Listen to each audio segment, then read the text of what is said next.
Immediately after touching Xiangchen, Yiging passed out. He woke up a few hours later to Xiangchen telling him that he almost died. Yiging stood up questioning if he fainted. Xiangchen said yes, and he told Yiging that he almost sent him to the afterlife. Xiangchen says when Yiging was passed out he had a thought. To touch what cannot be touched is the first stage of the Taiyan meridian. And this is not something that can be achieved in just a quarter of a day if you haven't experienced death. He turned to Yiging asking if he was reincarnated. Yiging became nervous, and he questioned Xiangchen how he figured him out so quickly. Xiangchen laughed saying it was just a thought he had, but based on his reaction he guessed that his thought was right. He asked Yiging if he was a martial artist, farmer, or a scholar in his previous life. Yiging didn't know how to explain to Xiangchen that he is from a future where there are giant buildings, cars, and phones. He told Xiangchen that he is someone from the distant future, which was surprising to Xiangchen. Xiangchen laughed again saying if that old man from Qinggrim finds out things will turn inside out. Yiging was thankful Xiangchen was accepting his reincarnation so well. Continuing on, Xiangchen says Yiging is the perfect person to learn his teaching, since he has Taiyan Kai blockage and he reincarnated. He pointed at the moon asking Yiging to try and cut it. Yiging grabbed his chest. In both his previous and current life it seemed like the world was always trying to betray him, but now there's a martial art that his body is perfect for learning. Xiangchen says the completed Taiyan meridian is hard to distinguish from its normal name, so he wanted to change it. He asked Yiging what he thought about adding Jin in front of the name. Yiging replied saying no way. He told Xiangchen that it would be like naming it after his uncle whose name is Jinti. Xiangchen recited the name but he quickly realized how bad it sounded. 1 month later inside the Ruby training hall, some Beak clan servants were watching Yiging train. It was already 7 so Yiging had been training for 4 hours already. They thought he would give up soon, but he has been consistent for 1 month straight. One of them says maybe Yiging has matured a little bit. However, the other one, Wang Gil, disagreed. He says Yiging isn't doing impressive training. He pointed out Yiging who looked like he was flailing his body around, asking his friend if that looked like impressive training. The other servant agreed that the training doesn't look impressive but he still thought Yiging has changed a lot. Wang Gil says Yiging is probably just jealous that his younger brother is becoming the young leader. The other servant asked Wang Gil why he seemed so bitter towards Yiging. Wang Gil says it's because Yiging is lazy. Yiging always angry at the elders around him, and he even flipped over the ancestral shrine 3 years ago because he was drunk. And now Yiging is trying to look good in front of the elders because he's jealous of his younger brother. The clan's vassal and Beak Hajin's master Noong Jipyeong appeared behind the servants, saying their conversation was interesting. He never thought servants would be talking shit behind their master's back. Wang Il and the other two lowered their heads asking Noong to forgive them for their rudeness. Noong dismissed them and he observed Yiging. Noong was irritated that Yiging was using shallow tricks that even morons could see through. He thought that if Yiging wanted to change his attitude he should try doing it properly. As he expected, the position of young leader is only suited for Beak Hajin who has an excellent personality, martial talent, and appearance. In comparison, Yiging is arrogant, lazy, and he only enjoys drinking, singing, and dancing.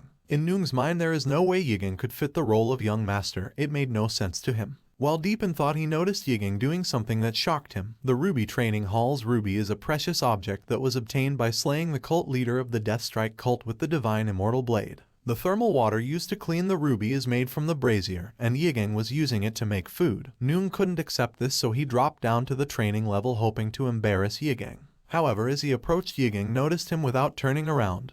He called out to him telling him to stay where he was. This confused him, however he continued to approach thinking Yiging guessed. Yiging told him he didn't guess, which stopped Noong in his tracks. He began to wonder how Yiging is able to read his thoughts. Yiging asked Noong why he thought making food for himself goes against etiquette and decorum when humans die if they cannot eat. Noong was speechless. Yiging was reprimanding his actions. Tai-Yin Kai blockage. While it means you're born with a weak body, it means that your sixth sense is sharper, and that chilling air exuding from Yiging's body is enough to break through the heat of the Yang Kai of the ruby. Yiging says if he saw him he should have come and said hi. Noong thought Yiging was saying how dare he approach without making himself known. He thought Yiging noticed his presence from the beginning. Yiging turned around surprised to see Noong. However, in Noong's eyes Yiging was acting like he didn't know. Earlier, before Noong entered the training hall, Yiging was shivering. Xiangchen told Yiging that the completed Tai-Yin meridian will consume all of his Yin Kai, but he will be able to control it once he reaches the next stage. Yiging says he thought coming to the Ruby training hall would help.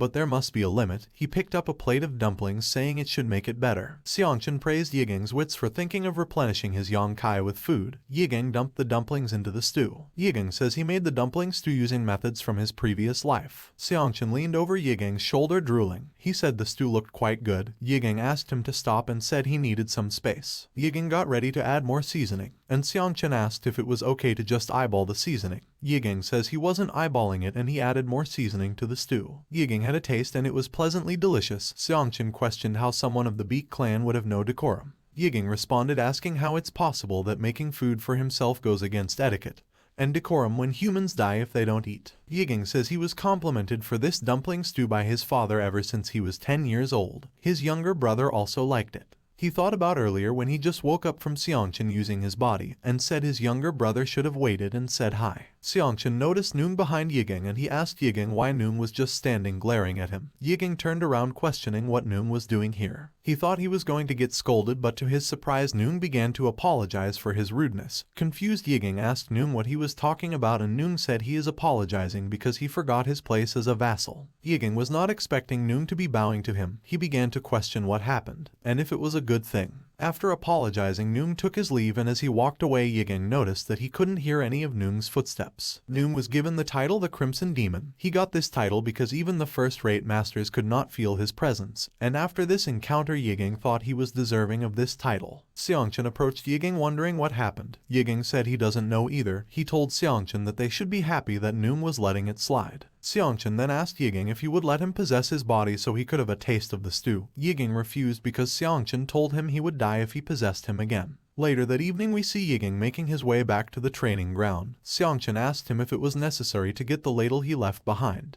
And Yiging said if he left the ladle around the maids might take it and he is quite attached to it. He told Xiangchen that even though he has been training for a month already he doesn't feel any different. Xiangchen lifted his palm asking Yiging to hit it. Yiging did and Xiangchen said he was already getting used to harboring willful thoughts within his body. He says even though it seems like there is no change now, one day Yiging will be able to sense that he's changed. He asked Yiging if he had a bad relationship with his younger brother. Yiging said yes, and he told Xiangchen that it wasn't bad from the start. Xiangchen asked why it was bad now, and Yiging explained that he detached himself from his younger brother. He destroyed the items he treasured, and he pinched his cheeks until he got bruised. By the time he left the family, their relationship had worsened to the point where his little brother didn't even come see him off. Xiangchen told Yiging not to worry about it. He says brothers within a martial family are destined to draw their blades against each other. Xiangchen told Yiging that he had a brother too, but one day his brother sent assassins after him. After dealing with the assassins, he didn't kill his brother, but he destroyed his dantian and disrupted his veins so he could live happily for the rest of his life. Yiging entered the training hall and saw his little brother training.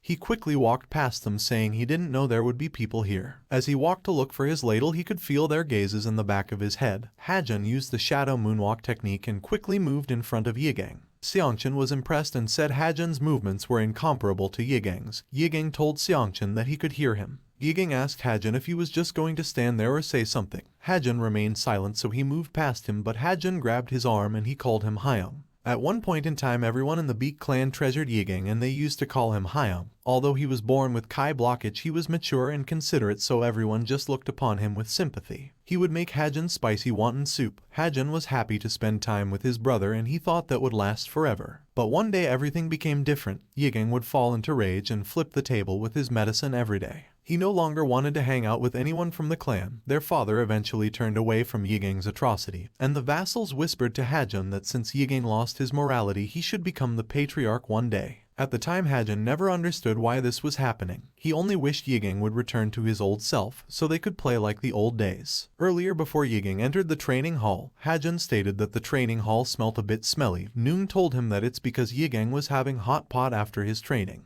Continuing on, Noong says Yiging has been training for about a month straight now. The smell reminded Hajun of the wonton soup Yiging used to make. Hajun thought that if Yiging started learning martial arts then maybe they could go back to the old days. In the present Hajun was embarrassed. He called Yiging his old name. He didn't know what to say. Yiging smiled. He thought everyone in the clan hated him but Hajun just proved him wrong.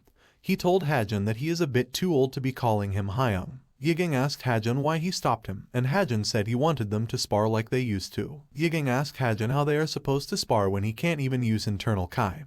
He says it seemed his little brother wants to take revenge. Hajun replied saying he doesn't want revenge. He suggested they spar without using internal Kai. Xiangchen laughed and said contrary to first impression Hajun was really gullible. Yiging says it's understandable since he is just a child.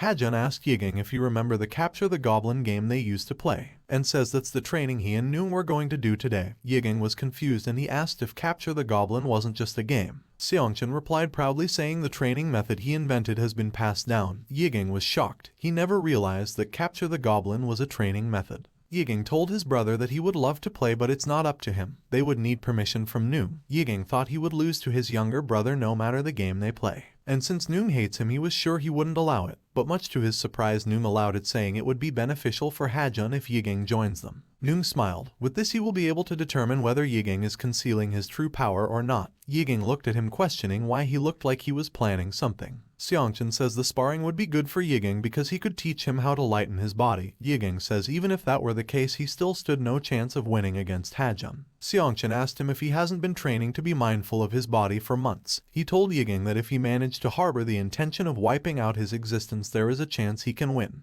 Yiging questions if something like that is truly possible, and Seongchan says he didn't mention it earlier because he was uncertain, but if Yiging is able to do it and win, he would give him a hint to prolong his life. Yiging grabbed his brother, saying he is willing to play Capture the Goblin with him. He asked Hajun if all the basic rules are the same, and Hajun said yes. Seongchan watched quietly. He thought to himself that Yiging should have been honest with himself because it looked like he really wanted to play too. They went outside in an open area and Noong handed them their blindfolds. Hajun is a genius that's been acknowledged by the elders, and he will probably become the strongest in the world one day. Yiging asks Seongchan if he can really win by using Tai Yin Meridian. Seongchan says judging from Hajun's shadow moonwalk technique he saw before, he is pretty skilled. But if Hajun's talent is 1 out of 100, then Yiging, who he has chosen to teach, is the rarest talent of all. He told Yiging to show his brother that there is a difference between heaven and earth. Yiging says there was a saying in his home prior to his reincarnation: no younger brother can match his older brother. Yiging began to put on his blindfold. Seongchan says he can't agree with the saying and called it ridiculous. Yiging asks Seongchan if his brother he mentioned was older than him, and Seongchan says the younger brother will learn from his older brother's mistake and become a better person.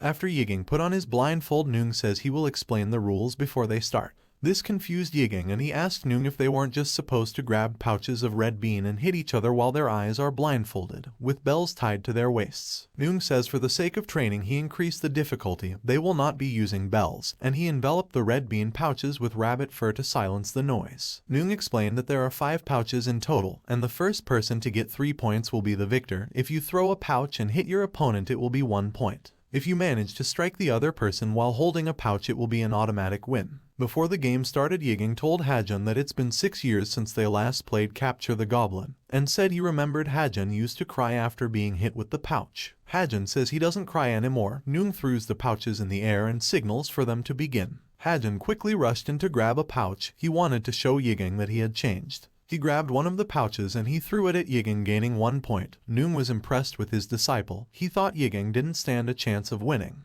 He turned his gaze to see what Yiging was planning to do, and to his surprise Yiging was using the Tai Yin Meridian. Noong questioned if Yiging had given up already. Hajun became flustered because Yiging's presence was slowly being erased, and Noong was wondering what Yiging was planning. Hajun grabbed another pouch and threw it at Yiging. The pouch hit Yiging and he got another point.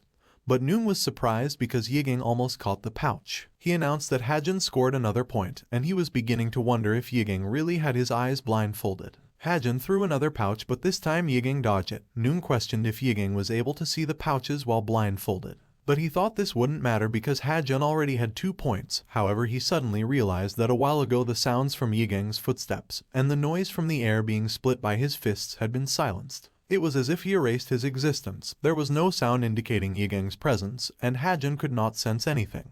Hajun began to recall how he and Yiging used to play Capture the Goblin before. He was never able to beat Yiging at Capture the Goblin. And while he thought about the past, he suddenly felt cold air. He tried to dodge the attack, but it was too late and Yiging won by striking Hajun while holding a pouch. While on the floor, Hajun thought about the past when he asked Yiging to stop being cold toward him. Thinking back on it, he realized that it's something he regretted. He thought he should have thought about why Yiging changed, and he apologized to Yiging. Thanks for watching. If you enjoyed the video, then hit the like button.